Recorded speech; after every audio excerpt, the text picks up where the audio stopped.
Well, good morning, everyone. I'm Jan Erickson from Stepping Aside, and welcome to Somewhat Daily Tarot and Rune for the 16th day of September, 2019. Well, we've done this a few times already this morning. Apologies for if I seem a little distracted. I injured myself picking tomatoes this weekend. Actually, not in the picking of them, but in the carrying them back into the house. Well, I didn't get that far. My husband grabbed it from me, and then I got in trouble. I don't know the moment when my back rolled out because I don't think it did it in the garden. I think it did it on the walk back into the house. So I can't identify a specific moment, but I think it was in trying to get out of the garden with carrying this thing, although I was able to stabilize it on the compost pile. So I really don't know how it happened, but it did. So it may have been primed from another time before this, but I've not been able to work through it yet, and I'm using one of my canes from when I had RA, and oh my goodness, I kept those, because you never know. You just never know. So I'm walking around using a cane, and just to kind of keep there's no other part of my body that hurts, just my lower back. If I could get that to go away, it'd be fine. But this is the fourth time I've done this today, so we'll see. I was going to quit after 3 and just say, well, no Monday, Somewhat Daily Tarot and Rune. That's why it's called Somewhat Daily Tarot and Rune, by the way, because you just never know. You just never know what's going to get in the way. But in this case, it's just me getting in the way of it because I'm in pain. Anyway, I'm thinking good thoughts, and I'm hoping today I will make some improvements, but we'll see. It's just a matter of time and rest, I think. Anyhow, let's go ahead and get started. The moon's in Aries today, so we have an emotional need for action, but we also need to be a little patient while we're looking for new opportunities and maybe beginning some new projects. It's also in the 6th house, so health concerns might be there. But not just physical health in my case, but, mind, body, spirit type of health as well, 6th house also is about routine and being organized and all of that. So if you are embarking upon something new today, you'll have the energy to be organized while you're doing it. Last week we had some planets that were all together in the 11th house. They're pretty much still there. However, Mercury and Venus have moved into Libra. We're coming up on Libra here shortly. And they're already moving into Libra, my favorite month, my favorite sign, because it is my sign. And so you're going to be looking at balanced communication today and balanced relationships with others. So maybe, also being a 16 energy, I can't even talk today. That's a 7 energy. I started to say 7, and then I said, well, no, I better say 16, so we'll stutter a little.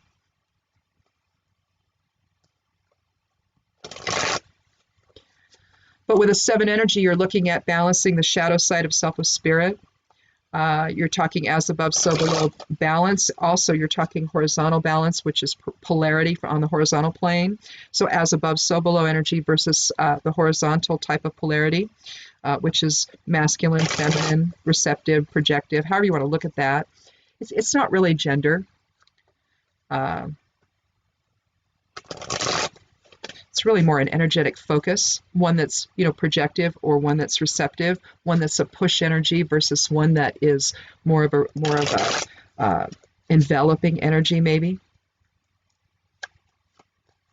So you're talking, say, the difference between Mars and Venus. Remember there was a book years ago, men are from Mars and women are from Venus? Well, yeah, but we possess all of that within. The sad part about form, okay, is that we are constantly in this struggle between that type of polarity. We see things as either or because of it. The notion of duality here, we see things as either or. We don't understand that it's all part of the same thing. We're not, we don't have just projective energy. We have both projective and receptive energy. It just depends on how you balance it. typically the male individual, and whether it's, genetically true or whether it's simply done by conditioning, it usually exhibits projective energy. But how many women do we know that do that? I do it. I'm a Libra. It's a masculine type of an energy. It's a projective type of an energy. Even though it represents the resting point, even though it represents balance, you're still having to, it's harmony through conflict. It's the fourth cosmic ray of creation, which is harmony through conflict. So it's the push-pull to finally settle out to the resting point, right? That's probably why it's the Libra, even though it's a sign of balance, it's a willful type of balance. It's like, we're going to be in harmony because I say so, So that's kind of what that is. It's not a real relaxed energy. It really isn't. Librans aren't. I wouldn't say a Libran is a relaxed individual. We're always doing something. So. Always trying to at least influence things coming back into balance. So that's actually a pretty strong, type of an energy, which is probably why it's considered masculine or projective. But anyway, that's there today. Uranus is in the 7th house, though. So even though that's partnership, it could also indicate something could be, a little unstable or something unexpected may happen. Uranus sort of challenges the physical structure we live under, the egoic structure we live under, and asks you to think more spiritually, as does Neptune. So when you start looking at where the houses where those planets are, because they stay where they are, they stay in the signs for a long time, but they move in the houses. And so, it's like in this case, it takes approximately 84 years for Uranus to move around the entire zodiac. And so it takes a long time. They move a little more quickly through the houses, though. So you want to take a look at those if you're looking at an astrological chart for those outer planets. But don't ignore their influence, because we're really looking at higher self-influence there. So anyhow, let's go ahead and get started. Oh, before I throw a card on the floor, we'll take our first card.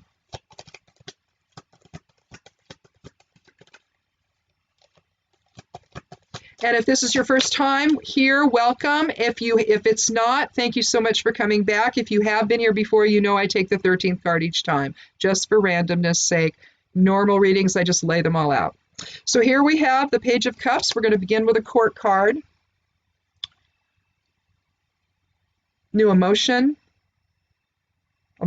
Pages are about youth, undeveloped potential, a student, a message, could be a childbirth, pregnancy, depends on the cards they're associated with. Cups is our emotions, it's the water element, so change.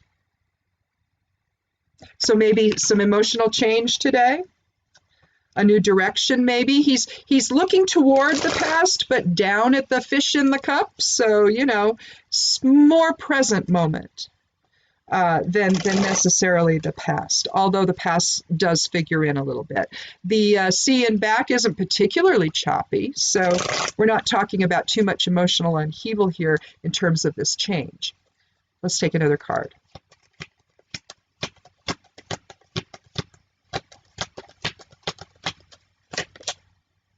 Well, we have the Nine of Cups, so we're going to stay in the water element and emotions. Here we have 9 is about endings. It's about completion, fulfillment.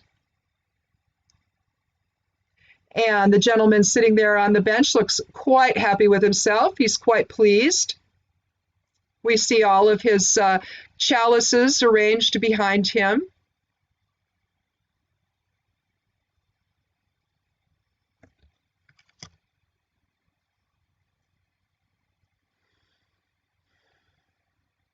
We may switch these cards because there may be a card that either falls between. I feel like the 9 is an outcome, though, don't you? I feel like the 9 is an outcome, so we're going to wait and see. Let's do another card, and let's see if something can go in between. I feel like the page needs to start the reading, though, because it's something new. I think let's just go ahead and let's move that 9 to the end here, and we'll put something else in the middle, because I think something else needs to be there.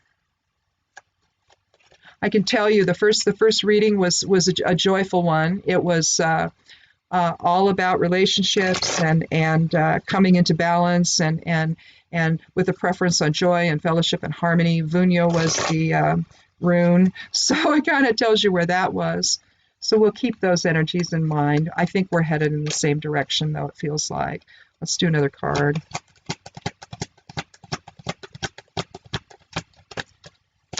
So we might, struggle a little bit to get things into balance today, given the 7 energy. Well, we have the Queen of Cups, so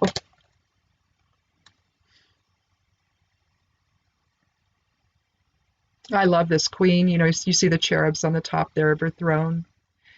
She's wearing a cape that almost looks like it has fish scales on it. She has a beautiful chalice in her hand that she's holding. She's looking down, again, at the past, but looking down. So again, she's being reflective of all that she has. So sure, there's some past issues involved there that she's thinking about, that she's reflecting upon, but really it's about her life in the present moment. Oh, and you see a little cherub down there on the bottom of her throne. It's a beautiful throne. She sits at the water's edge. It looks like she may even have one toe in the water itself. Whereas you look at the King of Cups, and he's actually on the water. So you interpret that one as a very passive-aggressive person, very changeable in his emotions. He can be a good guy, but maybe not. Maybe a little manipulative. The Queen, on the other hand, is quite reflective. Now, if we wanted to put her first, let's do a 4th card.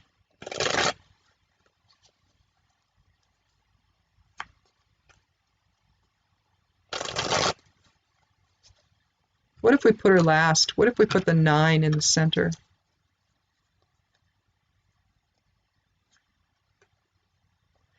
She's a person in authority. I'm going to do one more card. She's a person in authority, and the page is not. The page is her messenger.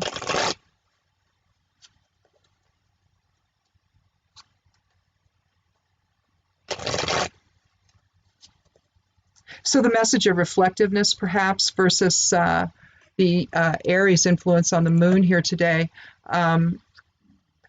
Likely with Venus and Mercury moving into Libra, maybe we're looking at, I do want to do one more card. Maybe we're looking at the Queen should go first. No. The page goes first, then the Queen. So the new message then is one of reflectiveness.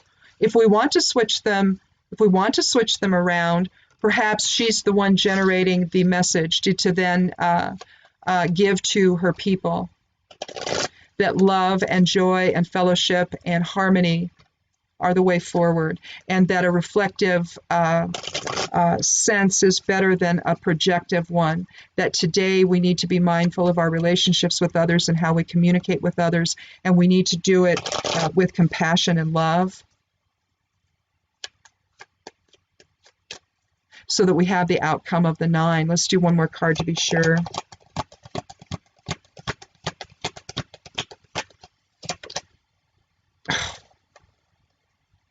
All right. I drew this card in the last reading, the 5 of, the one that didn't make it today, the 5 of Swords. This is what's going to begin the reading. You can see in the background there, you see the water.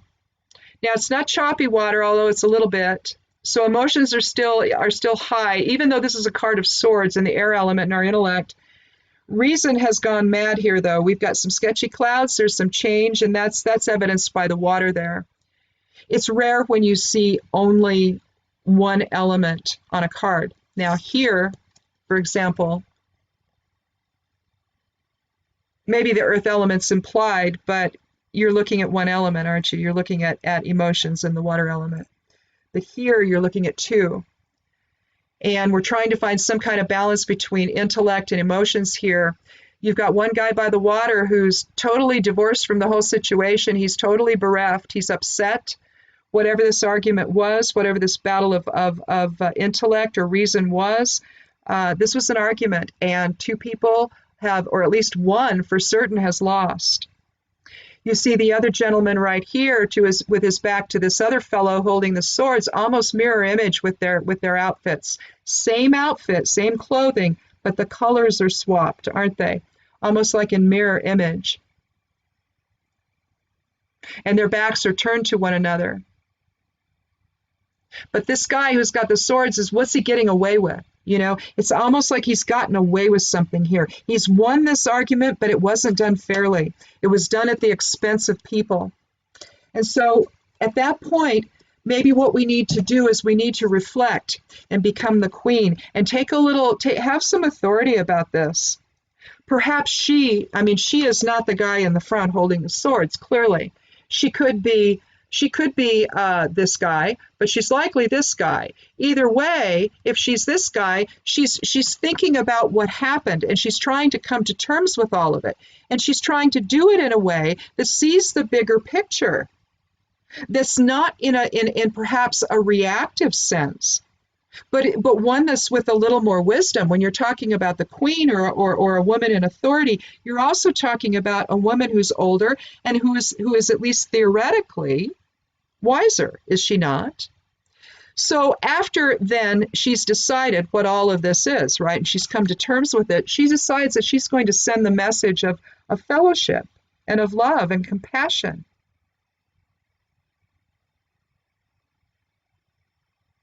And to recognize that even though life has ups and downs like we see in the background here with the water,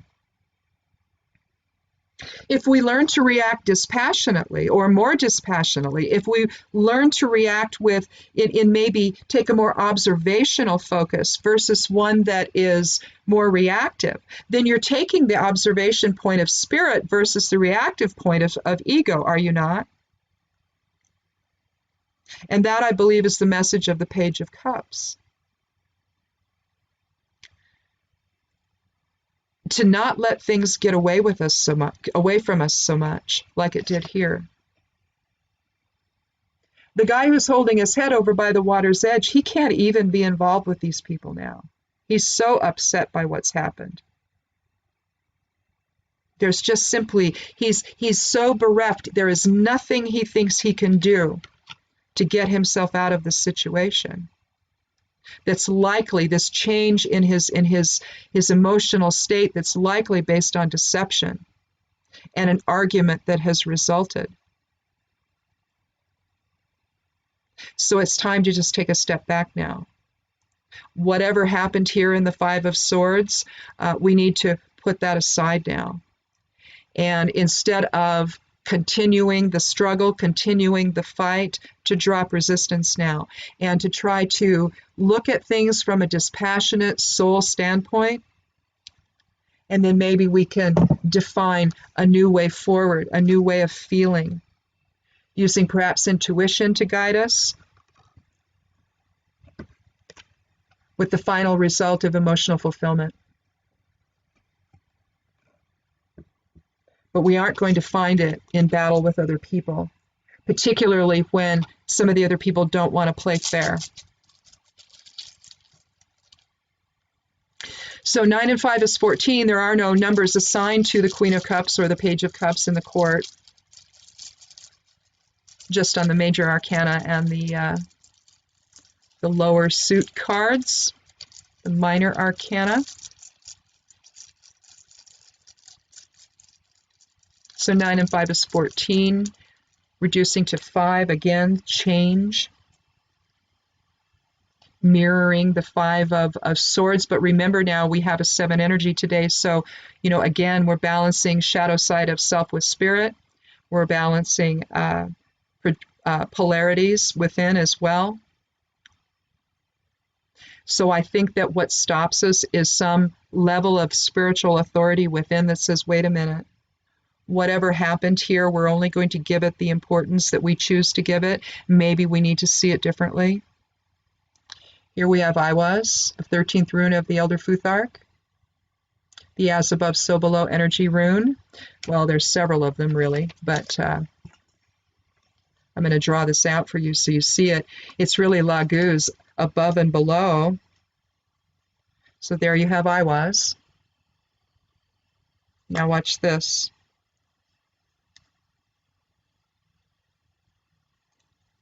This is Laguz is the top one in the normal presentation. Below, you see, I mean, you can see it right there, can't you? You see Isa in the middle, just the single line.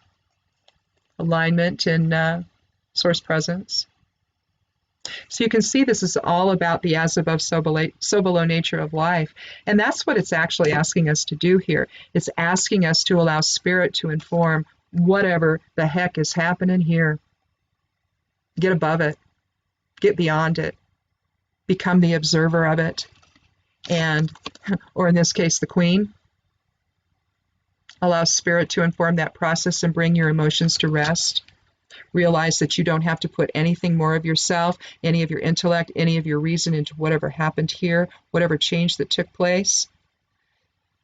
It's asking you to get into the flow of spirit, the flow of intuition, and go in a new direction of harmony and fulfillment.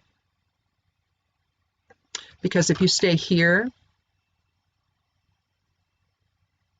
then you don't make the realization that takes you here. Does that make sense? Now, let's do a geomancy rune here to tie all this together or to blow it out of the water, either way, because that's what happens. First time I did this today, I got, what did I do? I think I got Laetitia, which is about joy, so it aligned well with Vunyo, the rune. Let's see what we have here. Oh my goodness, I did it again.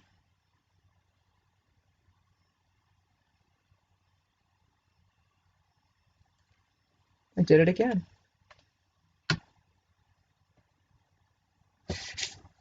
Now,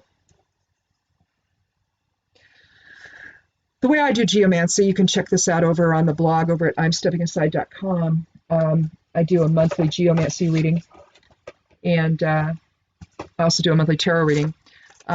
Ultimately, I do a shield chart, and I throw down I throw down these 4 runes 4 times, and I create the first 4 boxes, right? First 4 runes.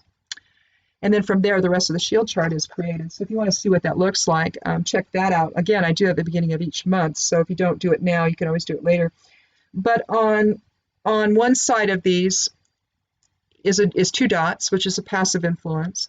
The other side is a single dot with whatever elemental, glyph is assigned to it. In this case, this is the one for fire. Now, when I threw the 4 down, I ended up with a single dot for fire, but then 2 dots for air, water, and earth. And what that is and that's what I did the last time. So I think that, I think Goddess is taking care of me here, basically. And essentially, we're getting a very similar reading this time as we did the first time, where we need to drop resistance and remain in joy and fellowship and harmony with one another. This is the glyph. In fact, here it is the first time.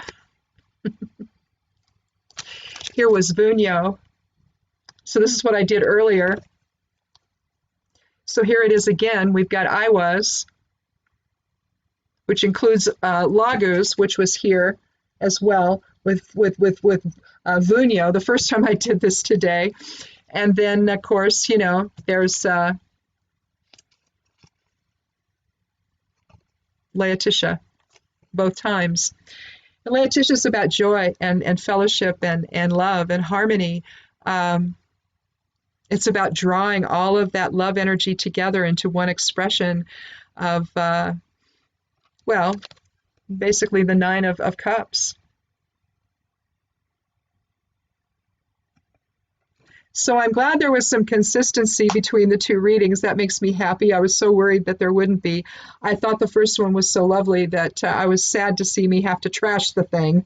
Anyway, we'll quit while I'm ahead here and not go down memory lane and try to share things that I'm trying to. Actually, I do it so I can. There are little examples to draw, to sort of explain some of this, or to give an example of it or whatever.